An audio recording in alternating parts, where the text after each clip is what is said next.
Dağlar uca, mənim günüm qaradı. Sözüm çoxdu, inan qəlbim yaradı. Desəm əgər mən dərdimi dağlara, dağlar ağlar, mən ağlaram durnalar. Xəbər verin o yara, gəlsin uca dağlara. Deyim mən qoşulmuşam o aşıq durnalara. Gəlib görsə yoxa, sözlərimi yazmışam dağa. Ürəyim yana yana, taqətim qurtarıb gəlişəm cana.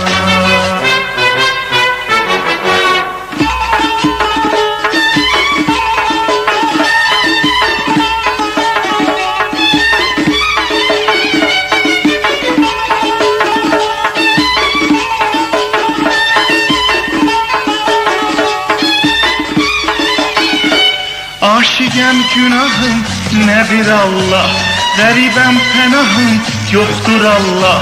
Xəbər verin o yara, gəlsin uca dağlara. Deyim mən qoşulmuşam o aşıq durnalara. Gəlib görsə yoxam, sözlərimi yazmışam dağa. Ürəyim yana yana, taqətim qurtarıb gəlmişəm cana.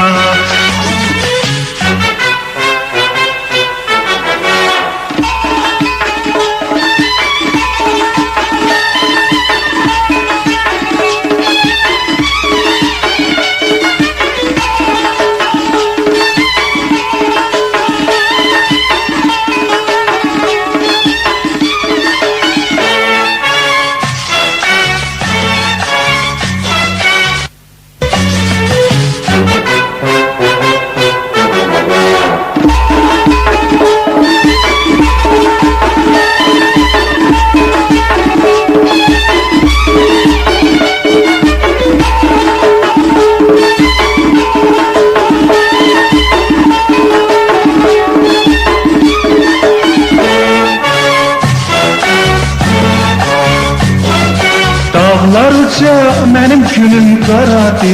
Sözüm çoxdu, inan qəlbim yaradı. Desəm əgər mən dərdimi dağlara, dağlar ağlar, mən ağlaram durnalar. Xəbər verin o yara, gəlsin uca dağlara. Deyim mən qoşulmuşam o aşıq durnalara. Gəlib görsə yoxa, sözlərimi yazmışam dağa.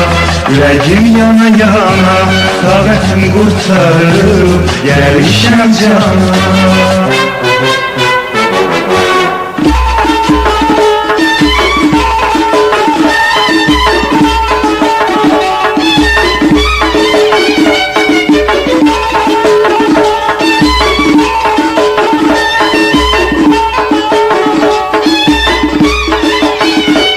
Aşıqəm günahım, nə bir Allah, qəribəm pənahım, yoxdur Allah. Xəbər verin o yara, gəlsin uca dağlara. Deyim mən qoşulmuşam o aşıq durnalara. Gəlib görsə yoxam, sözlərimi yazmışam dağa. Ürəyim yana yana, taqətim qurtarıb gəlmişəm cana. Gəlib görsə yoxam, sözlərimi yazmışam dağa. Ürəyim yana yana, taqətim qurtarıb gəlmişəm cana. Gəlib görsə yoxam, sözlərimi yazmışam dağa. Ürəyim yana yana, taqətim qurtarıb gəlmişəm cana. Gəlib görsə yoxam, sözlərimi